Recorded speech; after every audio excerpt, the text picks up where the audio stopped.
membaca teks firman Tuhan yang terambil dari Mazmur 23 ayat 3b. Mazmur 23 ayat 3b. Demikian bunyi firman Tuhan, mari kita bacakan sama-sama. 1, 2, 3. Ia menjiarkan jiwaku. Ia menuntun aku di jalan yang benar oleh karena namanya. Ya, silakan dulu. Sebenarnya saya memfokuskan kepada Mazmur 23 ayat 3b. Ya. Ayat 3b. Jadi ia menuntun aku kepada jalan yang benar oleh karena namanya. Ya.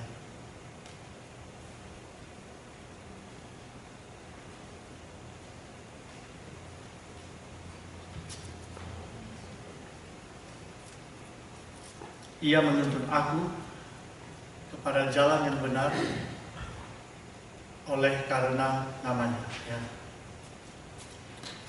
Tuhan itu begitu baik dengan setiap anak-anaknya. Ya. Dia menyatakan kasihnya kepada kita sebagai domba-dombanya. Ya. Kalau kita sedang drive mobil, kemudian kita tersesat, saudara, lalu kemudian ada orang yang memberitahukan kepada kita bahwa jalan kita salah, maka kita tentunya sangat berterima kasih kepada orang yang menyampaikan jalan yang betul kepada kita. Ya. Kita tidak mungkin akan tidak berterima kasih. Ya. Sebab kalau tidak ada orang yang memberitahukan kepada kita jalan yang betul, kita akan terus tersesat. Ya. Kita akan terus sesat. Jadi kita sebagai domba-domba Tuhan, Dia menuntun kita kepada jalan yang benar melalui pemberitaan firman Tuhan. Ya. Kalau di dalam perjanjian lama dulu, Tuhan memakai para nabi, raja, salah satunya Raja Daud, kemudian imam-imam di bait Allah, ya, untuk menyampaikan apa yang harus kita buat dalam hidup kita kepada umat dulu di tanah Israel, dan juga melalui para rasul kalau kita sudah memasuki zaman perjanjian baru, dan hingga pada hari ini melalui banyak hamba-hamba Tuhan. Ya. Saya percaya setiap minggu setiap hamba Tuhan berdiri di sini, yang disampaikan adalah supaya jalan hidup kita menjadi benar. Ya. Di dalam Roma 1 ayat 1-7, Lukas 16:27-31 dia mengatakan bahwa inilah yang Tuhan buat. Ya. Ketiga tokoh itu di perjanjian lama, raja, baik imam nabi, khususnya di kalangan orang Israel, mereka menyampaikan jalan yang benar melalui hukum Taurat. Ya. Kemudian di kemah suci atau di bait Allah. Dua hal ini tidak bisa lepas, berpisah, ya. Untuk menuntun kita, menuntun umat Israel sebagai bangsa pilihan Tuhan, ya. Sebagai bangsa pilihan Tuhan. Nah, di dalam perjanjian baru, jalan yang benar itu melalui gereja. Jadi gereja itu adalah alat keselamatan daripada Kristus. Ya. Jadi Kristus menggunakan gereja sebagai alat keselamatan, ya. Sebagai alat keselamatan. Kemudian di dalam gereja itu sebetulnya ada kebenaran, ada truth. Ya. Kebenaran inilah yang harus terus dipertahankan di dalam rumah Tuhan. Ya. Karena rumah Tuhan berbeda dengan dunia. Ya. Gereja hadir di tengah-tengah dunia yang gelap. Dia membawa kebenaran, membawa jalan kebenaran. Dia menjadi terang bagi orang-orang di sekitar. Ya. Jadi sebenarnya gereja itu masuk ke dalam dunia, membawa kebenaran Kristus, keselamatan. Ya. Tetapi jangan dibalik. Kalau dibalik berbahaya. Kalau dunia masuk ke gereja, nah itu berarti kegelapan itu masuk ke gereja. Kalau kegelapan masuk ke gereja, maka jalan umat tidak akan benar. Ya. Sebab itu gereja sama dunia itu walaupun dia walaupun dia sama-sama hadir, tetapi ada dualisme antara dunia sama gereja. Jadi gereja-gereja ya dunia-dunia, tetapi gereja menjadi terang bagi dunia. Gereja harus melaksanakan kehendak Tuhan, yaitu kebenaran, menyampaikan kepada umat, sehingga dunia tahu bahwa gereja itu adalah rumah Tuhan. Di gereja itu ada orang percaya, sehingga Yesus mengatakan supaya dunia tahu bahwa kamu adalah murid-muridku. Kemudian di dalam gereja, sehingga umat itu dituntut kepada jalan yang benar, di dalam gereja itu ada rule, ada peraturan yang disebut organisasi. Maka kita tahu bahwa gereja itu satu gedung, ini gedung. Yang kedua adalah organisasi. Bicara soal organisasi, bicara soal rule, peraturan di dalam gereja. Ya. Kemudian gereja itu adalah umat, saudara dan saya. Sebab itu di dalam gereja itu ada truth, ada kebenaran, ada Tuhan Yesus. Kemudian ada peraturan yang harus ditaati oleh setiap anggota gereja. Ya. Dari mana peraturan itu datang? Peraturan itu datang dari kebenaran. Karena peraturan itu selalu keluar dari kebenaran dan prinsip kebenaran Kristus. Kemudian di dalam gereja itu ada apa? Ada persekutuan. Jemaat itu kan persekutuan, ada kasih Tuhan. Jadi ketiga hal ini menuntut umat kepada jalan yang benar. Ya. Ada orang mengatakan, ya yang penting saya taat kepada kebenaran gereja, kebenaran Kristus, saya tidak usah ikut peraturan. Itu juga salah. Ya. Gereja bisa kacau. Jadi ketiga hal ini memang bagi kita sebagai orang percaya, Tuhan persiapkan itu. Sehingga kita dapat menjadi orang yang berkenan kepada Dia. Nah, banyak orang Kristen itu tersesat oleh karena tidak mau dituntun kepada jalan yang benar. Ya. Nanti kita akan melihat betapa banyak kesesatan dalam dunia. Coba lihat Lukas 16 ayat 27-31. Dia bilang, kata orang itu, kalau demikian, aku minta kepadamu Bapa, supaya engkau menyuruh dia ke rumah ayahku, sebab masih ada 5 orang saudaraku, supaya dia memperingati mereka dengan sungguh-sungguh agar mereka jangan masuk ke dalam tempat penderitaan. Jadi Bapak Ibu ingat cerita tentang orang kaya dan Lazarus yang miskin. Ya. Dia orang kaya, yang satu orang berdosa, yang satu anak Tuhan. Ya. Kedua-duanya meninggal. Yang satu orang berdosa masuk ke dalam tempat penderitaan. Ya. Waktu masuk dalam tempat penderitaan, dia baru sadar bahwa dia membutuhkan jalan yang benar. Waktu dia menderita, dia bilang sama Abraham, di rumah ayahku saya masih punya 5 saudara. Tolong diperingati, tolong tunjukkan jalan yang benar kepadanya, supaya nantinya dia jangan masuk ke tempat penderitaan seperti saya ini. Nah celakanya bahwa dia baru sadar dan baru mau bertobat waktu dia sudah dieksekusi masuk ke dalam tempat penderitaan setelah dia meninggal. Tetapi Abraham berkata, ada pada mereka kesaksian Musa dan para nabi, baiklah mereka mendengarkan kesaksian itu. Betul kan? Coba.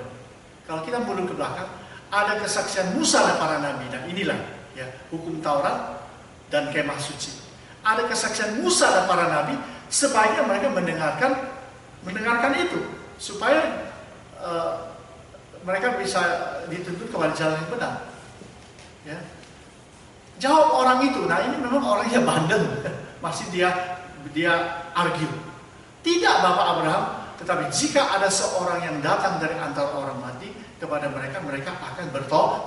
Nah, baru istilah bertobat baru keluar waktu dia ada di tempat penderitaan. Ya. Lebih baik dia istilah bertobat itu keluar dari mulutnya waktu dia ada di bait Allah, seperti kita ini. Ya. Istilah bertobat itu, makanya dalam gereja itu pertobatan itu mesti ada. Kata Abraham kepadanya, jika mereka tidak mendengarkan kesaksian Musa dan para nabi, ya, mereka juga tidak mau juga akan diyakinkan sekalipun ada seorang yang bangkit dari antara orang mati. Jadi ayat firman Tuhan ini Yesus yang mengatakan peranan hamba-hamba Tuhan dalam peranan para nabi, imam dan raja, betul dalam menyampaikan kebenaran kepada umatnya. Sebenarnya ini jelas sekali apa itu peranan kita sebagai orang percaya. Ya. Bahwa kita sebagai orang percaya, kita harus berjalan di dalam jalan kebenaran dan menuntun orang kepada jalan yang benar. Kalau tidak, siapapun yang menyampaikan kepada kita tidak akan bertobat. Karena apa?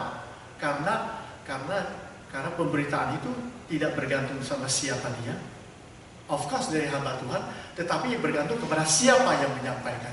Sumbernya adalah sama sumbernya. Sumbernya itu adalah Tuhan. Ya, sumbernya adalah Tuhan, dan Tuhan yang sama itu menyampaikan kebenaran. Dia tidak akan berubah, dia akan menyampaikan hal yang sama kepada umatnya. Ya. Coba di zaman Henokh hidup sekian ratus tahun. Selama 365 tahun, dia dikatakan bahwa dia hidup bergaul dengan Allah. Bukan hanya itu sebetulnya. Dia hidup bergaul dengan Allah, dia juga memberitakan kebenaran di zaman itu selama 365 tahun. Hidupnya bergaul dengan Allah itu tercermin dalam kehidupan dia sehari-hari. Orang melihat bahwa dia adalah orang pilihan Tuhan, umat Tuhan. Ya, orang bisa lihat dalam hidupnya selama 365 tahun. Bagaimana dengan zaman Nuh? Nuh memberitakan kebenaran di lingkungannya selama 120 tahun. Lama nggak selama 120 tahun? Lama sekali. Tidak ada satupun yang kemudian mau bertobat. Akhirnya hanya keluarganya saja. Setelah Bahtera Nuh itu selesai, orang semua masuk, kemudian orang-orang itu mendapatkan hukuman. Kemudian umur manusia mulai dikurangi. Ya. Umur manusia pertama itu mencapai 1000 tahun, ya kan, 1000 tahun. Lalu turun menjadi hanya 120 tahun. Ya. Dari 120 tahun, karena dosa pertama-tama orang tidak mau mendengarkan Tuhan, umurnya turun menjadi 70 tahun. Nah, umur itu menunjukkan mutu, betul nggak? Nah, mutu manusia yang bisa mencapai umur 1000 tahun, Anda bisa bayangkan mutu manusia dagingnya itu kayak apa, ya kan? Mungkin kalau sudah mencapai hampir 1000 tahun baru meninggal, saya nggak tahu, saya nggak bisa bayangkan itu warna kulitnya itu sudah warnanya apa, mungkin berubah dari putih ke kuning ke hijau ke merah ke biru sampai 1000 tahun udah kayak besi, jadi mutunya itu luar biasa. Demikian juga, nah ini tapi mutu rohaninya tidak ada, mutu kerohanian tidak ada. Akhirnya umurnya menjadi 120 tahun. Dan 120 tahun turun lagi mutunya menjadi 70 tahun. Nah sekarang kalau saudara membaca buku misi kalau baca, khususnya di negara-negara Afrika, umur orang itu life expectancy itu hanya 40-an tahun sudah mati. Hanya 40-an tahun sudah meninggal. Anda sekarang sebetulnya mutu manusia itu sebetulnya tidak bisa bergantung dengan fisik, tapi bergantung dengan hidup, the inner being-nya itu mutunya seperti apa. Harusnya mutu kita ini bertambah-tambah, mutu rohani kita bertambah-tambah, makin hari makin bertambah ketika kita bersekutu dengan Tuhan, kita berjalan bersama Tuhan, mutu yang di dalam itu bertambah-tambah, walaupun mutu di luar berkurang-kurang. Kayak Paulus bilang, walaupun manusia lahiriah kami bertambah kurang, tapi manusia batiniah kami bertambah. Gimana caranya? Kita harus mengikuti jalan Tuhan supaya yang di dalam ini bertambah. Coba lihat mutu iman orang Amerika. Presentasi orang Amerika yang mengakui dan menentang dosa-dosa perceraian, aborsi, dan pernikahan sejenis. Pada tahun 1987 di Amerika ini, kurang lebih 80% orang Amerika mengakui bahwa perceraian, aborsi, pernikahan sejenis, LGBT itu adalah dosa. Itu tahun 87 ada kurang lebih 80%. Masih bagus ya. Coba tahun 2014. Statistik itu mencatat hanya kurang dari 40% penduduk atau orang di Amerika ini mengakui bahwa aborsi, perceraian, dan pernikahan sejenis itu adalah dosa. Coba saudara bayangkan betapa jatuhnya kehidupan iman bangsa Amerika pada saat ini. Ya. Apakah Anda termasuk yang minus 40% itu? Atau Anda termasuk yang minus 60% itu yang mengakui dosa-dosa moral itu. Ya. Coba bayangkan, saudara. di hadapan Tuhan di zaman akhir ini. Betapa anak-anak Tuhan harus selalu taat kepada Tuhan, belajar untuk supaya Tuhan menuntun dia dari hari ke hari kepada jalan yang benar, supaya paradigma ya pandangan hidupnya terhadap dosa dalam dunia ini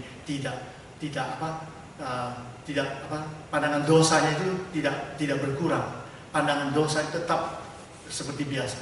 Ya. Orang di zaman ini seringkali tidak bisa membedakan lagi apa itu agama, apa itu Tuhan. Banyak orang beragama tetapi tidak bertuhan. Religion without God. Ya kan? Religion without God. Atau hanya punya religion aja. Ya kan? God-nya tidak ada. Betul. Kita bisa melihat bagaimana pergeseran pandangan manusia, pandangan hidup orang percaya, khususnya juga kepada paham-paham liberalisme. Ya. Kita berdoa, kan kita tahu ini sudah terjadi di Indonesia sudah lama sebetulnya. Ada doa lintas budaya, it's good doa lintas budaya. Doa lintas budaya artinya ya doa misi lah, mission prayer, kan? Atau doa lintas negara. Oke, doa lintas negara berarti ya kalau kita berdoa bisa berdoa sama-sama bersatu dengan orang Kristen dari berbagai negara. Doa lintas negara, ya kan?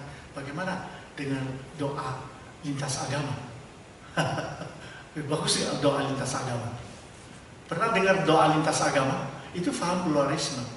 Faham di mana orang itu mencari, orang itu mempraktekkan ajaran keagamaan, tetapi tanpa Tuhan di dalam praktek itu. Doa lintas agama. Maka diundanglah semua orang Muslim, Hindu, Buddha, animisme, Mormon, you name it. Dimasukkan dikumpulkan di dalam gereja semua. Mari kita berdoa sama-sama menurut agama masing-masing. Bagaimana? Lalu sesudah dia berdoa, yang lain mengatakan, saya merasakan kehadiran Tuhan di tengah-tengah saya. Bagaimana bisa merasakan? Itu New Age. Itu New Age. Kebenaran Kristus itu memang harus dipisahkan dengan kebenaran agama-agama lain. Bahwa memang itulah sebabnya kebenaran mutlak Yesus mengatakan, akulah jalan dan kebenaran dan hidup. Tidak seorang pun yang dapat datang kepada Bapa kalau tidak melalui aku. Bagaimana orang bisa datang kepada Bapa dengan menggunakan cara lain? Saya rasa tidak ada cara lain, hanya melalui Kristus. Jadi di situ iman Kristen teruji atau iman Kristen terbawa arus. Juli 1 tahun 2014, Elton John has claimed that Jesus would have been a supporter of gay marriage if he was alive today. Luar biasa statement ini. Ini statement orang apa ini? Kalau Yesus itu hidup di zaman ini, tentulah dia mensupport gay marriage. Apakah betul apa enggak? Ya, sedangkan Tuhan sudah menghukum dosa di Sodom Gomora, masa dia bisa mensupport gay marriage? Makanya Billy Graham kan pernah membuat sebuah statement. Kalau Tuhan tidak menghukum Amerika, maka dia harus apologize karena dia sudah menghukum Sodom dan Gomora. Statement itu keras sekali kan? Betul? Tuhan itu kan konsisten. Kalau dia tidak menghukum bangsa Amerika yang sampai sejauh begini rusaknya, sampai begitu rusak, maka Tuhan harus meminta maaf karena dia sudah menghukum Sodom dan Gomora. Kapan? Kita tidak tahu.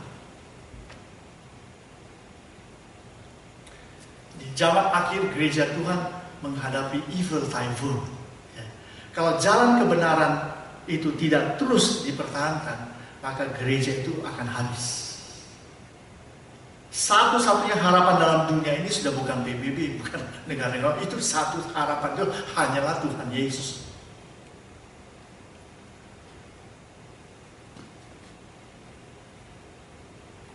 Mari kita lihat 2 Timotius 3 ayat 2-11.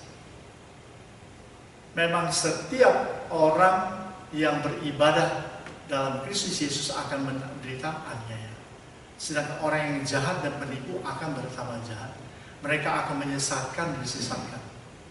Tetapi hendaklah engkau tetap berpegang pada kebenaran yang telah engkau terima dan engkau yakini dengan selalu mengingat orang yang telah mengajar engkau.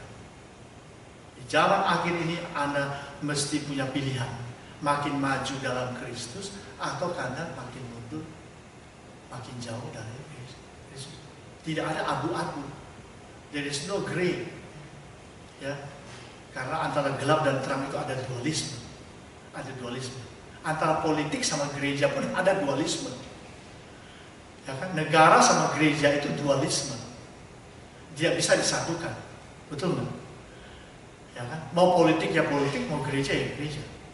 Ya, ya orang kemarin saya ada pimpin sebuah retreat di Ukaipa, di Oakland. Ada yang tanya sama saya, bagaimana? Apakah pendeta itu boleh terlibat di dalam politik praktis? Karena di gereja, kalau di Indonesia tuh banyak sekali hamba Tuhan, gereja-gereja yang sudah terlibat di dalam politik praktis. Apakah tidak boleh? Karena pemerintah itu hamba Allah dalam dunia ini, gereja itu harus militer di tengah-tengah dunia, mendukung partai-partai, boleh apa enggak? Boleh apa enggak? Coba bayangkan, kan Yesus sudah kasih statement, berikanlah kepada Tuhan apa yang menjadi milik Tuhan, kepada Kaisar apa yang menjadi milik Kaisar. Itu artinya antara gereja sama negara itu kan politik. Negara sama politik harus ada dualisme harus terpisah. Karena gereja itu tempat ibadah, bukan tempat politik. Gereja itu kan menyampaikan kebenaran, sedangkan politik itu kan tidak ada politik yang bersih. Even politik itu dijalankan oleh orang-orang Kristen, itu politiknya juga di dalamnya pasti ada yang kotor. Coba bayangkan kalau seandainya gereja itu mengkumandangkan, ayo kita pilih ini, ayo pilih ini. Pendetanya bilang, ayo kita pilih nomor 1, yang satu, ayo kita pilih nomor 2. Tahu nggak apa yang terjadi di gereja? Gereja itu sudah pecah dua karena ada yang mendukung nomor 1, ada yang mendukung nomor 2. Syukur kalau cuma 2, kalau 5 pecah 5. Kan pecah 5, berarti itu sudah tidak betul. Tapi apakah hamba Tuhan, pendeta, jemaat boleh terlibat dengan politik? Boleh, tentu boleh. Karena Anda masih warga negara Indonesia, Anda masih tinggal di dalam dunia ini, Anda tidak bisa escape dari semua situasi politik dalam dunia ini. Tetapi itu harus dilakukan secara individu. Pendeta boleh individu, ya kan? Jemaat individu, ya kan? Individu. Tapi tidak boleh dikampanyekan di dalam gereja. Secara individu kita pun kalau kita mengisi itu kita pun vote, betul nggak? Kita juga vote, ya kan? Itu tidak salah. Jadi kemudian, Yohanes 10 ayat 27 ini sangat penting sekali. Anda perhatikan ayat ini baik-baik karena kita sudah sering membaca ayat ini, tapi seringkali kita ignore. Ya. Dia bilang, domba-dombaku mendengarkan suaraku. Yang mendengarkan suara Tuhan siapa? Domba-dombaku. Itu sangat spesial sekali antara Tuhan sebagai gembala sama dombanya itu hubungannya itu bagus. Dia bilang, domba-dombaku mendengarkan suaraku. Kalau Anda bukan domba-domba Tuhan, Anda tidak akan mendengarkan suara Tuhan. Itu kan praktisnya begitu kan. Tak perlu banyak teori. Kalau Anda adalah domba-domba Allah, orang yang sudah bertobat, terima Kristus lahir baru, Anda jadi domba-domba Tuhan. Anda dan saya akan mendengarkan suara Tuhan. Dan aku mengenal mereka. I know them. Siapa yang dikenal oleh Tuhan? Tuhan mengenal orang yang mendengarkan suaranya. Sudah jelas kan? Dan yang ketiga apa? Mereka mengikuti aku. Ini satu paket, penting sekali. Ya. Mendengar suaranya, Tuhan hubungan dengan Tuhan, hubungannya mau sama dia. Karena dia mendengar suaraku, Tuhan jadi mau relationship dengan orang itu karena dia mendengarkan suaraku. Dan mereka follow me, mereka mengikut aku. Wah, ini ayat firman Tuhan begitu indah sekali. Ini konsep kekristenan ada di sini. Inilah konsep berjemaat. Inilah konsep bergereja. Inilah di sini, semuanya ada di sini. Ya. Nah, jangan lupa, ia menuntun aku kepada jalan yang benar oleh karena namanya. Wah, ini lebih luar biasa lagi. Mengapa? Karena namanya. Mengapa? Karena namanya itu kudus. Ini sebuah statement yang sangat luar biasa, menunjukkan sebuah kebanggaan bagi orang Kristen, anak Tuhan yang mau mengikuti suaranya. Ia menuntun aku kepada jalan yang benar oleh karena namanya. Oleh karena nama. Siapa kita sehingga dia harus menggunakan oleh karena namanya? Karena namanya yang kudus, yang itu harus menjadi patokan di dalam dia menuntut umatnya. Namanya kudus, dia tidak pernah kompromi. Namanya benar, jalannya adil. Namanya kasih, jalannya tidak mencelakakan. Namanya terang, jalannya membawa terang. Namanya berkuasa, jalannya memberi perlindungan. Namanya ajaib, jalannya membawa kepada mujizat. Oleh karena namanya. Luar biasa ya. Oleh karena namanya. Ya. Oleh karena namanya, dia tidak perlu minta izin sama siapa saja. He does not need permission from anybody in this world. Oleh karena namanya. Saudara tahu kan, kalau saudara baca berita, Presiden Obama itu katanya mau disu, mau di-impeach karena dia terlalu banyak menggunakan hak eksekutif apa? Hak eksekutif tahu? Hak eksekutif itu dia memutuskan sesuatu tanpa dia harus minta nasihat dari golongan-golongan dari Kongres, dari siapa saja. Betul nggak? Kalau biasanya kan harus di-vote. Ayo, sekarang Commander in Chief, saya presiden, saya mau perang dengan negara lain. Negara Amerika harus perang dengan negara lain. Maka saya minta advice, minta permisi dari Bapak Ibu Saudara, ini Kongres, ini whatever, ayo vote. Vote-nya yang setuju sama saya 55% itu 40 berarti saya menang. Kalau vote-nya yang mau vote saya 45 di situ 55 berarti saya kalah. Saya tidak boleh menjalankan perang itu. Tapi dia tanda tangan, dia bikin design executive order. Jadi tidak minta izin lagi sama semua orang.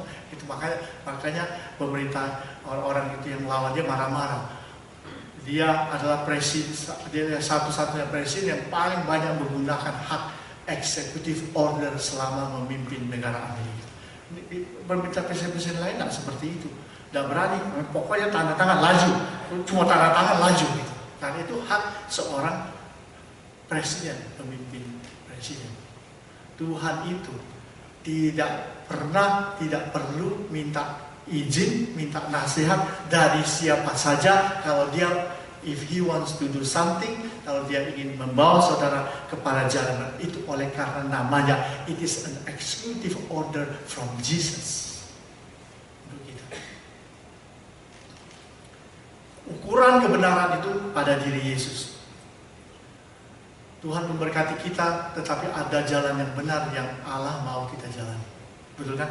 Maka ayat pertama itu, Tuhan adalah gembalaku, maka takkan kekurangan aku. Dia mau kita takkan kekurangan, tetapi dia mau supaya kita berjalan di jalan yang benar. Itu masalahnya banyak orang Kristen, dia ingin supaya diberkati takkan kekurangan aku, tetapi jalan yang benar dia tidak mau ikuti. Itulah kelemahan kita. Hidup mengikuti jalan Tuhan membawa pertumbuhan iman dan berkat. Dari mana Anda bisa tahu Anda bertumbuh? Kalau Anda bisa tahu kalau Anda dan saya mengikuti jalan Tuhan. Ketika Israel gagal mentaati dan masuk ke tanah Kanaan, maka mereka harus menghabiskan sisa hidup mereka dengan berputar-putar di padang gurun tanpa tujuan. Jalan Tuhan yang benar itu membawa kita kepada tujuan. Orang Israel tidak mau taat, tidak mau obey jalan Tuhan, maka dia tidak punya tujuan hidup. Itu maksudnya diputar-putar 40 tahun tak sampai-sampai. Itu menunjukkan bahwa orang Israel itu tidak punya tujuan hidup tanpa Tuhan. Makanya sampai 40 tahun dia putar-putar begini-begitu terus. Jadi orang Kristen tradisi itu sampai akhir hidupnya mutar-mutar terus tidak karuan. Jadi sebetulnya pimpinan Tuhan untuk orang percaya supaya kita punya tujuan hidup. Itu maksudnya. Dan semua overall everything semuanya diberikan kepada kita semua. Tuhan tidak mencelakakan kita, tapi Tuhan mau memberkati kita. Ya.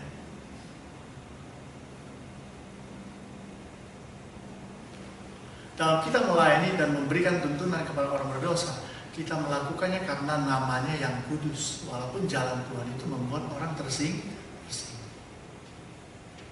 Kalau bukan jalan Tuhan, tidak ada orang tersinggung. Heran.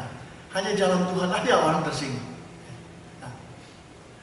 Tetapi seringkali jalan yang disediakan oleh Tuhan, Tuhan memimpin, itu tidak menyenangkan. Itu unpleasant. Seringkali terjadi itu tidak menyenangkan. Jika dibandingkan dengan jalan yang disediakan oleh dunia. Betul? Karena apa? Karena di dalam jalan Tuhan itu tidak ada entertainment. Ada entertainmentnya, tetapi entertainmentnya benar. Kalau di jalan dunia, entertainmentnya lebih banyak. Kalau Tuhan itu, dia itu memimpin kepada jalan benar itu melalui disiplin. Ada entertainmentnya, tetapi entertainmentnya itu ada batas. Sugar-coated preaching is dangerous to your soul. Ya kan? Ini berita-berita firman Tuhan disampaikan dengan apa? Dengan sugar-coated, ya, supaya everybody happy. Ya, saya mau happy ke gereja. Pokoknya beban saya berat dari rumah sampai ke gereja, saya mau release, saya mau lepas. I want to be happy. Supaya saya pulang dari gereja, saya happy. Betul apa salah? Ada betulnya, ada salahnya, ya kan? Karena kita tidak semua manusia ada happy, karena kita masih hidup dalam dunia ini harus menghadapi berbagai tantangan, maka trial semua kita hadapi. Kita tidak happy kalau kita sudah menghadapi berbagai trial, ya kan? Matius 7 ayat 13, masuklah melalui pintu yang sesat, karena lebarlah pintu dan luaslah jalan yang menuju kepada kebinasaan, dan banyak orang masuk ke dalamnya melalui. Karena sesama pintu dan sepilah jalan yang menuju kepada kehidupan, sedikit orang mendapatnya. Jalan kebinasaan itu gampang, easy, convenient, full of entertainment, happy, satisfied. Semua begitu. Tetapi kalau jalan membawa kepada kehidupan itu sempit, sulit, sesat jalannya, tidak enak. Hanya sedikit orang yang mendapatinya. Nah, ini statement dari Tuhan Yesus, bukan dari saya. Betul kan? Sedikit orang mendapatnya. Betul nggak? Nggak banyak. Tidak banyak. Karena apa? Karena jalannya sempit, tidak menyenangkan, is not comfortable, there is no entertainment. Nah, kalau Tuhan menyampaikan sesuatu kepada orang itu supaya orang itu senang, itu bukan Tuhan lagi. Karena kita manusia berdosa, Tuhan itu Allah yang kudus. Kalau dia sampaikan, pasti kita tidak enak mendengarnya. Masa kita sudah baik-baik masih suruh bertobat? Anda dan saya masih perlu bertobat apa enggak? Anda dan saya masih perlu bertobat sampai hari ini. Sampai kita dipanggil Tuhan, sampai kita putus nyawa kita, baru berhenti kita bertobat. Ya kan? Saya pun masih membutuhkan pertobatan. Tiap-tiap hari Tuhan masih bentuk saya, peringatin saya, sampai istri saya bilang sama saya, sudah 21 tahun nikah sama kamu, masih kamu gak rubah-rubah. Itu rahasia suami lah. Hanya ibu-ibu yang tahu. Ya kan, ibu-ibu begitu pulang ke rumah, suaminya gini-gini. Karena masih butuh pertobatan. Betul nggak? Bapak-bapak kita ini paling egois kan, sama ibu-ibu, istri kita. Banyak orang menyelesaikan dosanya dengan cara menutupinya dengan kasih.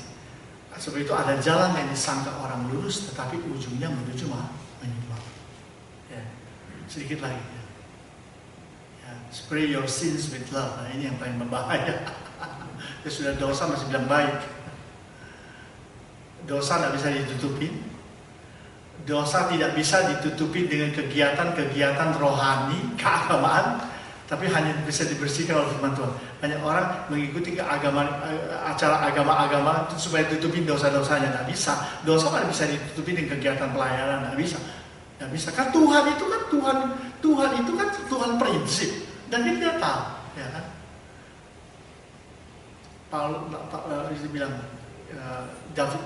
David bilang, bersihkanlah aku daripada dosaku dengan hisop. Hisop itu kan sejenis lalang di sungai Nil itu. Lalang itu untuk membersihkan air yang kotor. Itu kalau dimasukin airnya jadi bersih. Karena hisop itu menarik kotoran pada air yang kotor. Pakai hisop, pakai sejenis lalang dari sungai Nil. Maka basuhlah aku. Maka aku menyertai, basuhlah aku, maka aku akan menjadi putih lebih putih dari salju. Ya. Nah ini tadi ya, segala tulisan yang diilhamkan oleh Allah bermanfaat satu untuk mengajar. Mengajar itu seperti seorang guru mengajar murid. Tahu gak? Kalau guru mengajar murid beda dengan pendeta menggembalakan jemaat. Guru mengajar murid itu artinya guru bilang A, kamu harus ikut.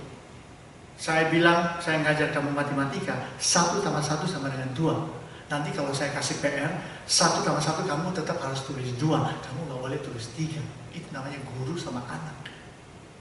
Saya punya anak yang sudah mau lulus SMA di Rebel High School, guru matematikanya itu killer. Top killer. Jadi dia sudah jelaskan semua rumus matematikanya, semuanya begini-begini, dan semua dia bilang siswa harus ikut dia punya rumus. Tapi anak saya lain, dia pakai cara lain. Dia pakai cara lain, dikerjakan dia punya tes, dia pakai cara, hasilnya juga sama. Punya hasilnya 10. Ini hasilnya juga 10. Hasilnya sama, dikerjakan dengan cara lain, tidak menggunakan rumus matematika dari guru yang killer itu. Waduh, dicoret sama dia, dicoret. Baru dijelaskan waktu ada parent conference, dia bilang, saya mengajar murid saya, katanya, if I tell them to do like what I want, they have to obey. Dia bilang. Walaupun dia kerjakan cara apapun, walaupun itu betul, tapi tidak ikut cara saya, itu tetap salah, katanya. Wah, kapok semua siswa-siswanya ini. Jadi dia mengajar mahasiswa untuk cara Tuhan yang harus kita ikuti. Di sini kita harus gunakan cara Tuhan. Melayani gereja harus cara gereja. Di gereja itu ada manual. Ya, jangan melayani gereja tapi caranya dunia, nggak bisa. Harus cara Tuhan. Untuk menyatakan kesalahan, untuk memperbaiki kelakuan. 1, dosa, memperbaiki kelakuan karakter. Mendidik orang dalam kebenaran. Dengan demikian tiap-tiap manusia kepunyaan Allah. Dan Anda dan saya ini manusia kepunyaan siapa? Kita semua adalah manusia kepunyaan Allah. We are belong to Jesus. Supaya manusia kepunyaan Allah diperlengkapi untuk setiap perbuatan yang baik. Ini tujuannya. Kita domba-domba, dia bilang, kita ini manusia kepunyaan Allah, kepunyaan Tuhan, bukan kepunyaan hantu. Kalau kepunyaan hantu dia tidak mau. Jadi kita mesti tahu, saya adalah kepunyaan Tuhan. The Bible will keep you from sin, ya kan? But sin will keep you from the Bible. Anda pilih mana? Anda mau the Bible atau Anda mau sin? Ya. Tapi kesombongan membuat kita tidak mau mendengarkan Anda berubah. Pride, sombongnya berat tuh. Kesombongannya lebih banyak. Jadi yang mau tarik dari atas ke bawah ini sudah tidak bisa lagi karena pride-nya menjulur sampai ke bawah. Kami pernah melayani di sebuah jemaat.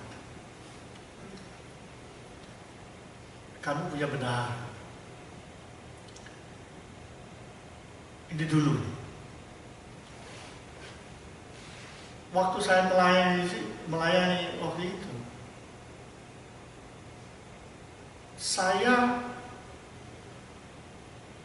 permulanya saya tidak pernah memeriksa keuangan gereja. Ini dulu ya. Lama-lama saya lihat Ya bendahara saya dia hanya kasih saya ini statementnya gini, saldo begini, balance-nya begini, memasukkan pengeluaran begini. Saya nggak pernah lihat statement bank itu, saya nggak pernah. Lalu saya pikir, wah kalau gitu sebagai seorang pendeta jemaat saya harus periksa keuangan gereja kan itu kan tanggung jawab saya sama Tuhan. Akhirnya saya panggil bendahara saya dulu itu, saya bilang, coba saya mau periksa keuangan gereja. Wih, ketakutan dia. Sampai 1 tahun, sampai 1 tahun saya kejar itu, nggak ketemu, nggak mau kasih statementnya. Begitu masuk ke tahun kedua pada waktu itu, waduh saya mulai gelisah juga sebagai hamba Tuhan.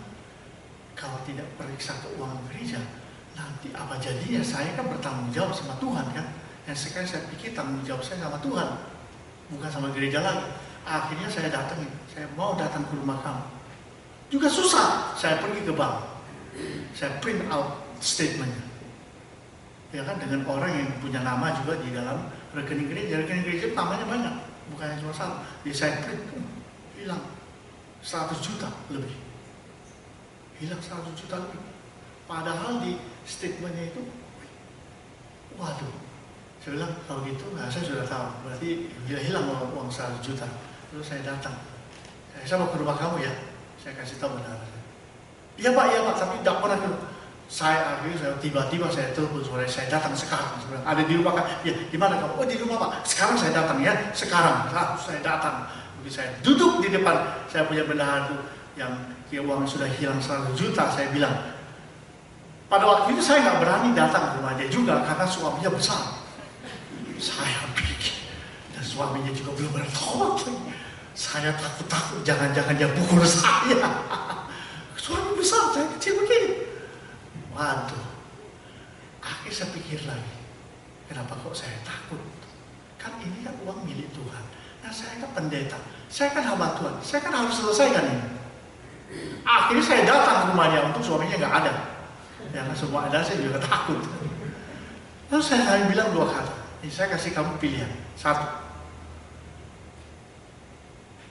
kamu boleh tetap menjadi bendahara gereja.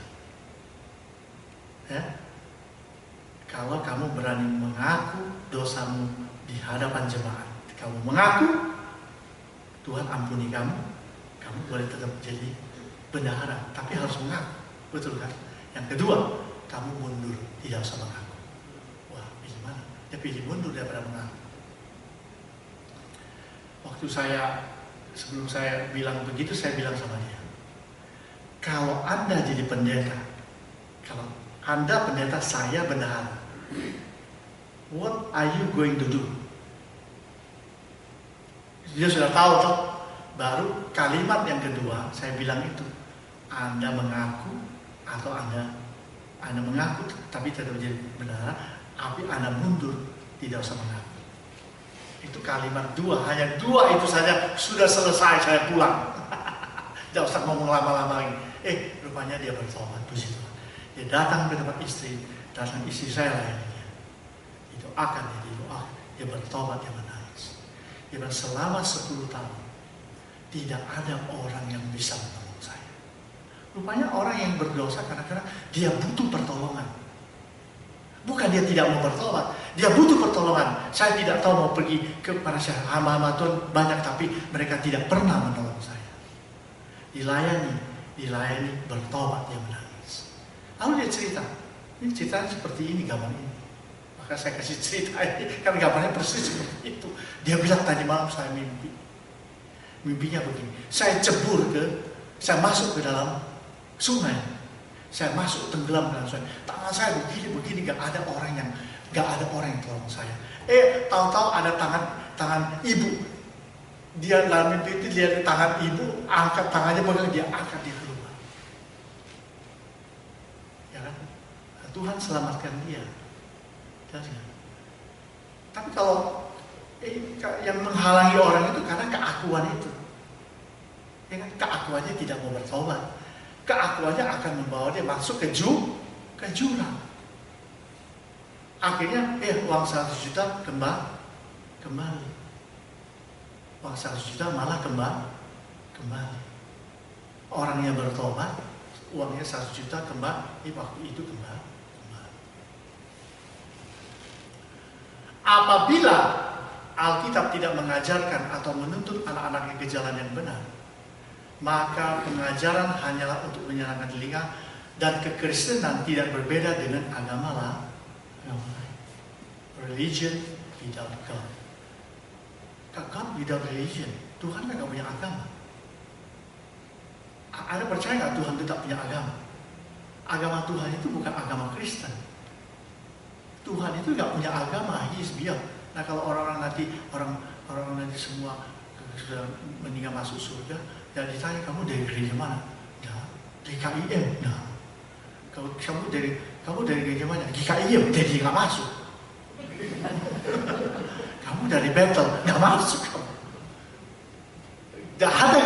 Tuhan itu tidak punya agama. Kalau sudah sampai di situ tuh semua sudah hanya di zaman waktu masih hiduplah harus menjadi anggota GKIM yang setia. Kalau sudah sampai di situ GKIM itu sudah tidak ada yang dilihat tuh pribadi. Tanya kamu dari mana? Dari GKIM-nya? Bukan. Kamu pertanyaan sudah bukan itu lagi. Itu tidak ada pertanyaan lagi. Semua sudah menjadi kenyataan. Ya. Tapi justru setelah masih hiduplah harus setia di GKIM, setia ya di Bethel ya kan begitu. Makin bagan, God has no religion. Tuhan tidak punya agama. Ya. Bukan Kristen, bukan agama Kristen, bukan Kristen. Tuhan tidak punya agama. Yang ada Tuhan itu adalah kebenaran. Ya. Apabila gereja Tuhan tidak mengajarkan jalan benar kepada umatnya, maka gereja tidak lebih dari sebuah perkumpulan duniawi dan gereja tanpa Tuhan. Itu kumpulan duniawi, tau nggak? Banyak kan gereja-gereja itu kumpulan duniawi, datang hanya kumpul sosial, makan pulang berkelahi. Hanya itu, titik, tidak ada yang lain. Itu gereja itu bukan kumpulan duniawi. Ini Tuhan ada di sini Tuhan ada. Saya duduk di situ aja tuh saya rasa Tuhan ada di sini. Saya duduk di sana tuh nyanyi pertama Tuhan Gembala, itu sudah kurasakan Tuhan itu di depan. Tuhan itu ada di sini. Walaupun di sini pendetanya belum ada, tapi Tuhanlah di pendeta Anda sekarang. Betul? Walaupun gereja itu tidak ada pendetanya, dia tetap jalan gereja itu. Karena itu Tuhan yang mempunyai gereja, bukan manusia. Jadi ingat saudara, gereja itu harus memberitakan kebenaran. The truth harus terus ada. Sedikit lagi. The more I study science, the more I believe in God. Ya. Makin dia belajar sains, dia makin mengenal Tuhan. Coba Steve Hawking itu yang ahli fisika bahasa Inggris. Tahu kan? Ahli fisika Inggris itu. Yang dulu pernah kunjungi Pasadena Polytechnic University. Ini kan hebat. Dikunjungi Steve Hawking itu, dia punya guest professor California Polytechnic University. Orang begini pintar. Dulu pengikut Tuhan, tapi karena Tuhan tidak sembuhkannya, jadi dia kecewa. Kan dia cacat gitu kan, hanya pakai gitu aja. Itu orang nomor 1. Tapi akhirnya dia menjadi orang ateis. Dia bilang Tuhan tidak ada, karena Tuhan tidak mendengar dan doa saya, tidak menyembuhkan saya. Dia bilang sekarang Tuhan tidak ada. Dia jadi orang ateis. Ya kan? Karena Tuhan itu tidak selalu mau menyenangkan hati manusia. Tuhan itu kita menyenangkan hati dia. Betul nggak? Bukan dia mau menyenangkan hati dia. Tuhan mau kita yang menyenangkan hati dia. Karena dia sudah tidak happy berabad-abad berdosa. Dia sudah tidak happy. Dia harus dibuat happy dengan cara kita hidup mau Tuhan yang pimpin. The position of God's truth cannot be substituted by anything else. Tak bisa diganti kebenaran, tak bisa diganti dengan apapun dalam dunia ini. Betul? Makanya dia bilang, the more I study science, the more I believe in God. Bagaimana Anda? Apakah the more you get money, the more you believe in God? The richer you are, the richer spiritually. Sedikit lagi.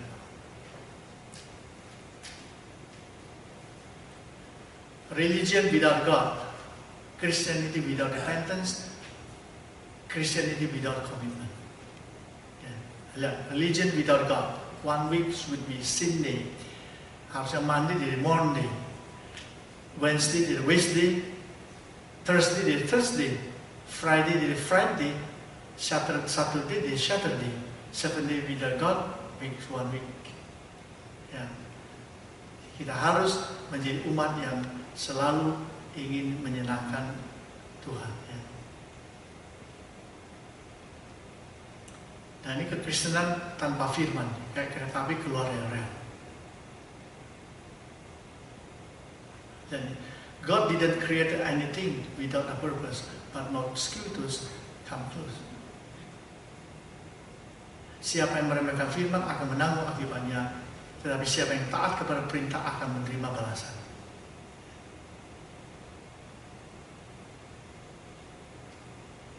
As Christian, if you don't listen to God's word, you still go to the church and serve Him, you have made your own religion.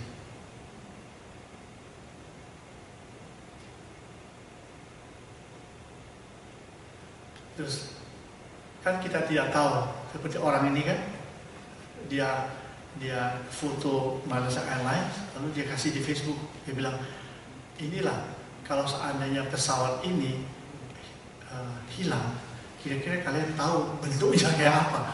Habis itu sesuai itu pesawatnya jatuh, kemudian dia meninggal.